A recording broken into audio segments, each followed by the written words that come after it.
Dr. Arthur Caplan joins us now. He's the founding head of the Division of Medical Ethics at NYU School of Medicine in New York City. Doctor, great to have you on the program with us.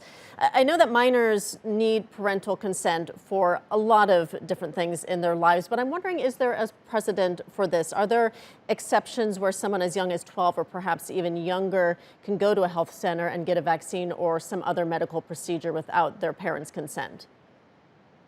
Well, it's certainly the case in the US when children are living alone or married, because you may get married under the age of 18, that they can do as they wish. Other states permit, 5 of them, that you can get something like a vaccine when there's a health emergency. And so in those states, children as young as 12 could do it. Most of the rest of the states say you still need to have parental consent. So it's somewhat difficult to do that for kids when their parents are saying no and the kids are saying yes. I know that some states are considering allowing children under the age of 18, as young as 12, to get a coronavirus vaccine without their parents' consent. I know specifically that Toronto in Canada also allows children as young as 12 to get the vaccine. How do governments make this type of decision where a child, and what age, is a child able to make that sort of health decision about themselves? Because I know 12-year-olds, some of them can be quite mature, but at the same time, some other 12-year-olds might not be mature at all. Well, first of all, you make sure that the vaccine's been tested on the age group, and we have that. Looks safe, looks effective. There's a little bit of dispute about whether a kid needs the same dose as an adult, but even with adult doses, the vaccines here prove safe. What you then do is say, what are the stakes? If there's a high risk involved, you're probably not going to let a 12-year-old do it. But for vaccination, it's really very, very safe. The benefits seem strong in terms of infection and preventing serious illness in kids. Not common, but when it happens, it's bad. And also making sure that the kids don't bring it home to parents or give it to their teachers in schools or their coaches in sports.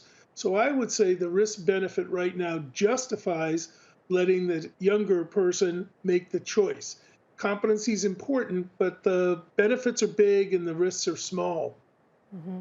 And we do know that adverse events to these vaccines are rare, but they do happen. Who takes responsibility then in the case of a child who does have one of these rare but adverse reactions to a vaccine, if they in fact did get it without their parents' permission? Yeah, it would be the government, because they're the ones who paid for the vaccines, administer the vaccines through various programs.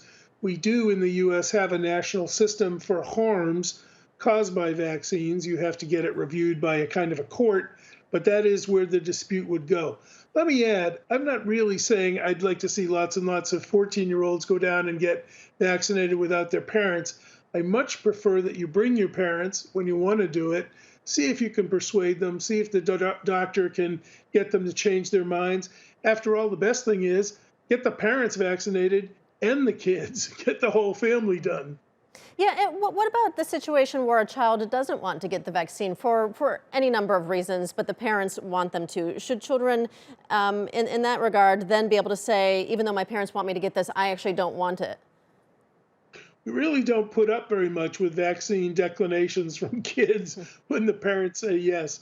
You try to persuade them, you try to educate them, but whether it's a COVID vaccine or a measles vaccine or some other vaccination, particularly when it's required, as it is in the US, to go to public school for very young children, they may say, I don't like the idea of getting a shot. I will tell you in practical terms, they do when the parents want it done. All right, thank you so much for your time, Dr. Arthur Caplan, joining us from New York City.